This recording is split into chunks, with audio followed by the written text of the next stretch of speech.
Alright guys, so I'm getting ready to take this apart for a timing belt and figured it might be kind of cool to make a video on an ALH timing belt job when you can actually see what you're looking at here. I know it won't be the same for people using this video in a car, but at least maybe it'll help you see what all you can do is feel over on the side of the engine there. So anyway, I'm going to try to do this and show you how to do it without any tools, just marking your positions and using a drill bit for the injection pump lock.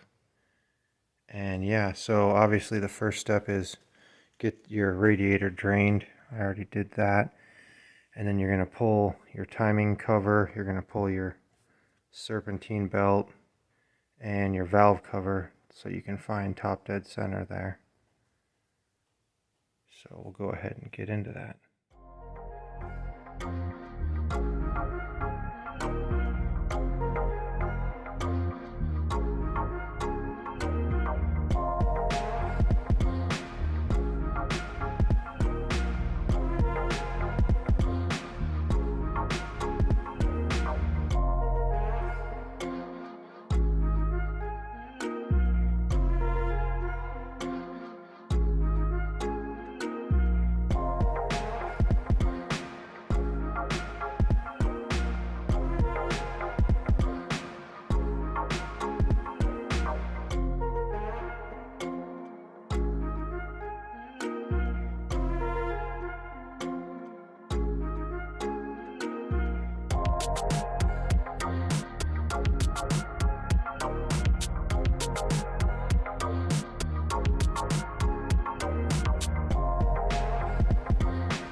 What you want to look at is these two lifters on number 1 cylinder. You want them both pointing up, which is basically like flat and pointing out. You can see all the other ones are in a different position there. And so that is going to tell you, as long as the engine was running when you did this, the engine is at top dead center now, and your pump is locked right there at top dead center as well, because you're going to be loosening these bolts here to adjust it. So you've got to keep this locked. And then we're going to go ahead and mark down there with a paint marker on the crank pulley there to tell us where the crank should be so it stays there. And I'll go ahead and get that in a second here, but first we'll take the belt off and just make sure you don't move the crank any, but it's pretty easy to do. So you loosen the tensioner here and then it should all come off just like that.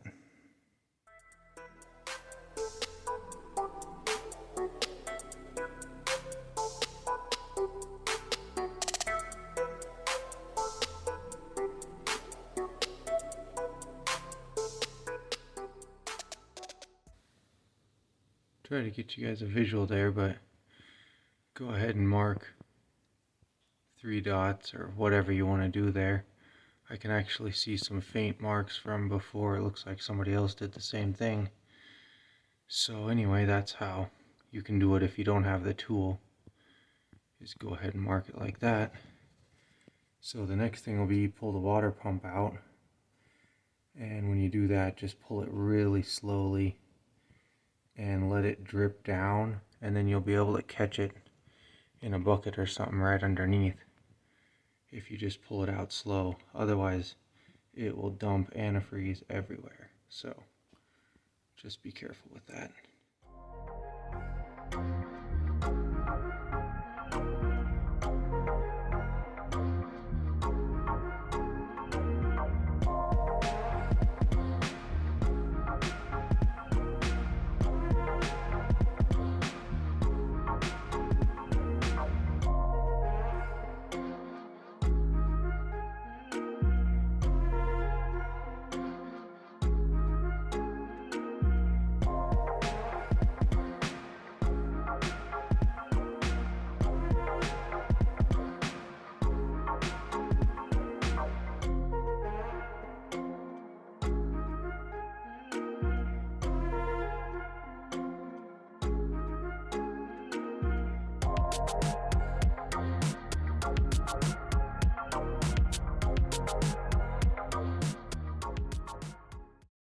Alright, so we got the water drained out now, and there's really not a correct order here to do everything, but I did forget to mention you need to loosen this bolt on the cam while the timing belt is still on. That way you can roll the engine a little if you need to. That's kind of one of those first things I do, and I always forget about it. You can go ahead and try to clamp on with a pair of vice grips or something to the cam, but it's just way easier if you do it ahead of time, so you're not trying to keep the cam from spinning while you're loosening it. So I do have it loose here, and then they make a puller tool, but if you go ahead and right back here drill a hole right in the back here, you can slide a punch in right there and it'll come out, and you should be able to hit somewhere on here, and a couple of good taps and you can get the pulley loose. I went ahead and did that because you are going to have to make sure the cam is perfectly at top dead center once the belt's on, and a lot of times the belts are just a little different. So I have the vacuum pump off now. It's a pain to get off on the Jeep, but I got a couple other heads I can show you guys what you're looking at.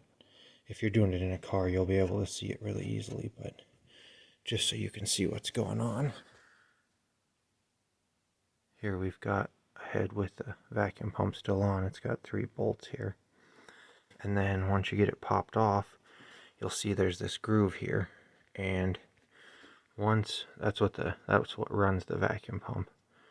And once you're already at top dead center, at least really close, make sure you're still there, and this needs to be perfectly parallel with the head, which in the car it's slanted pretty good, so you kind of have to use your best eyeball judgment, but you can basically tell right where center is there, and that puts you at top dead center with the cam. So that gets you set up there. And then obviously you're going to want to replace the all the pulleys, all these idlers, the 2 smaller ones, the big one.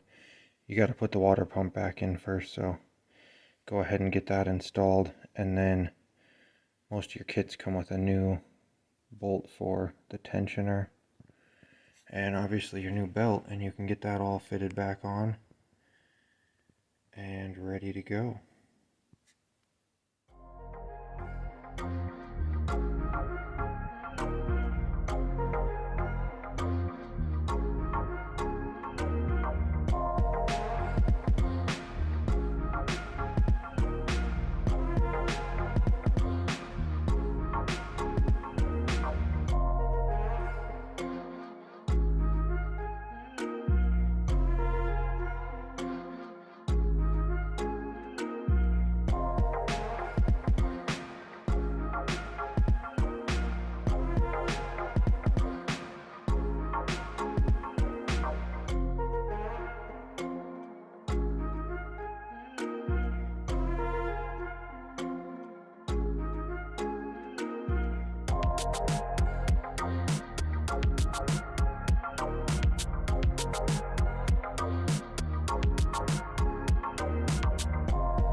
Alright, so we got everything back in and the belt on.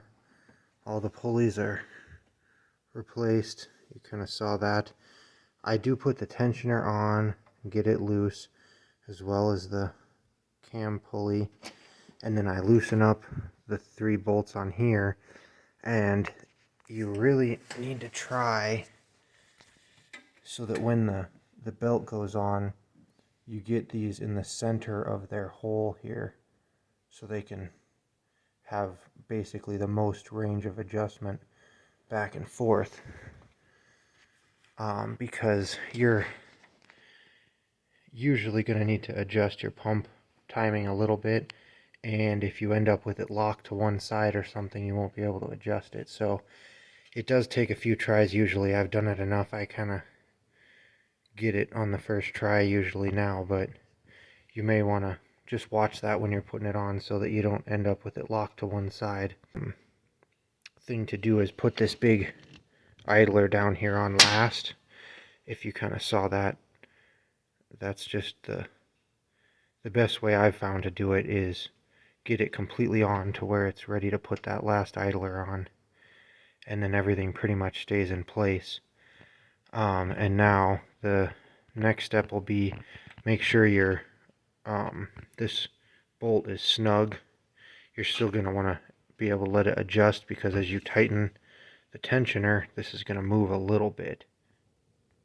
And you'll want to make sure your cam still stays there, although it's not going to affect it when you're tightening the belt. But you can see here, if you can see this in my magnet or my mirror here, I've got the cam perfectly just parallel with that. The seam there, that's pretty much going to tell you you're exactly at top dead center with those first 2 lobes pointing up. And then of course make sure your crank hasn't moved, but you'll want to check that again after the tensioner gets tightened. So what I use for that is a pair of needle nose pliers and a screwdriver. Again, they do make a toolkit for all this, but I've lost the tools and always end up finding a workaround anyway. So anyway, I'll try to show you guys there what that looks like. But you're gonna go ahead and turn this up. You're gonna be turning it up, and then this little mark here will go around to the center there. I'll try get a video of that while I'm tightening it.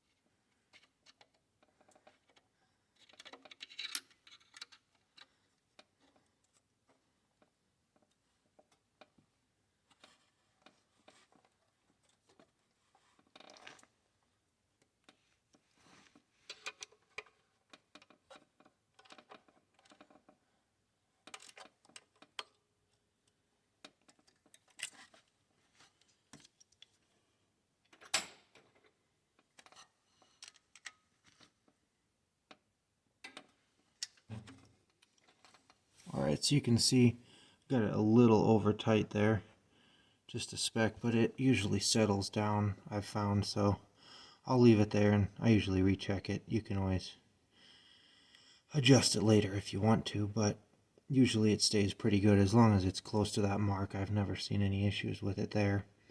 So now we'll go ahead and check all of our marks. Kind of hard to see in there, but you can kind of get the idea that basically the crank hasn't moved at all. So we're good there. And again, you'll be able to see this a lot easier than me. But anyway, it is perfectly level there. And so we are good to do our revolution turns, which is going to mean we need to tighten up the 3 bolts here and then pull your lock pin or drill bit. And then what I like to do is torque this bolt basically until the cam starts spinning once you have the drill bit pulled out. That's pretty much how I torque it down, as tight as you can get it with the engine turning over. So that's the process there. I'll show you that. And then we'll be ready to turn it over a few times and make sure there's no interference or anything going on, and then recheck our timing marks.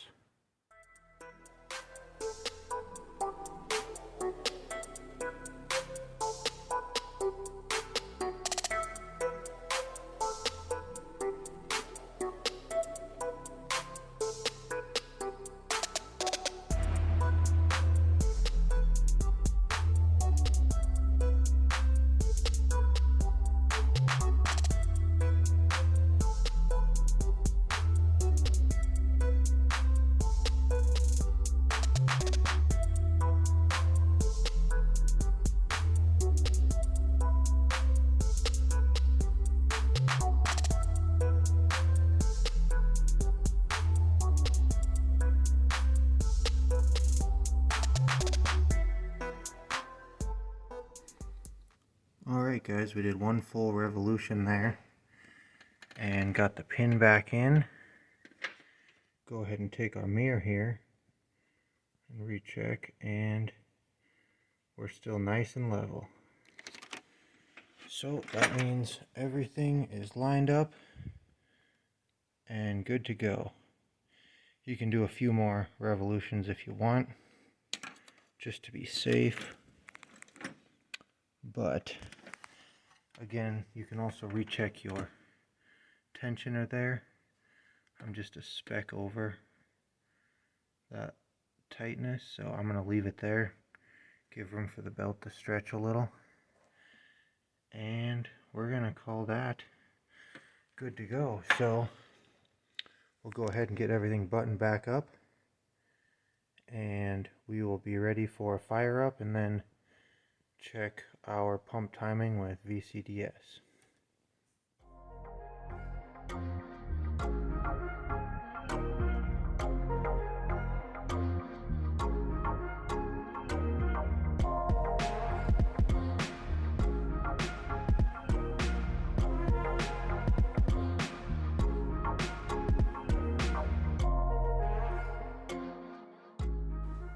Alright guys, I didn't go ahead and video putting all the little things back together, but yeah, obviously got the vacuum pump back on and hooked up. Get your valve cover bolted back down, and just go ahead and recheck everything. Get your harmonic balancer bolted back on, get your belt, serpentine belt back on, and I guess the covers go over it first before you do the harmonic balancer, but you probably saw that or remember it from taking it apart. So anyway, with it, and then again you can double check it, just make sure there's no issues with you turning the engine over by hand. That's the big thing. You can save any permanent damage by just making sure it spins freely. So it's a little noisy right now. I'm Actually just getting this thing back together just in time for a snowstorm out here. It is nice and white and blowing. So anyway, we'll go ahead and get this fired up, and then get your VCDS ready, because we will let it warm up. Oh yeah, and obviously put your coolant back in too, but that's pretty self-explanatory. Yeah, get it warmed up, and then we can check the injection pump timing. So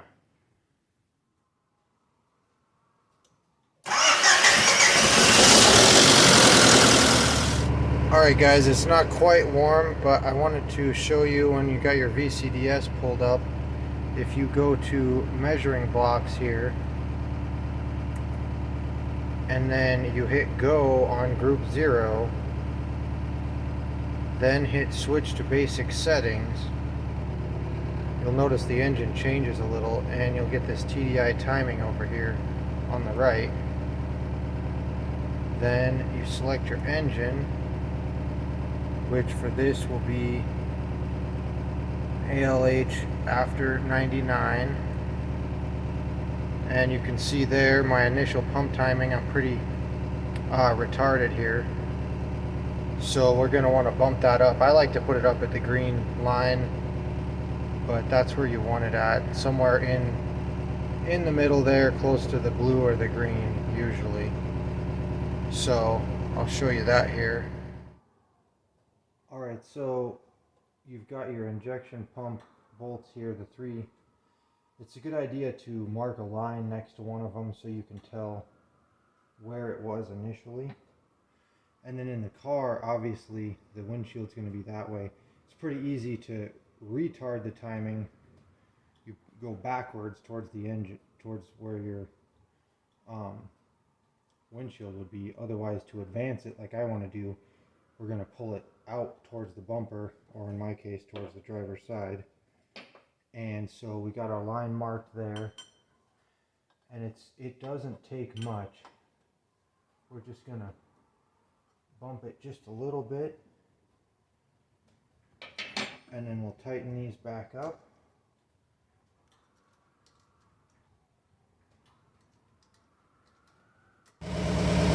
Alright, so I got it hooked back up and started up, and you can see I'm just a little above the green line now. So I'll probably leave it there for now and see once it gets warmed up where it's at. But that is how you finish your timing belt job. So now you can put the cover back on and be good for another 100,000 miles. Thanks for watching, guys.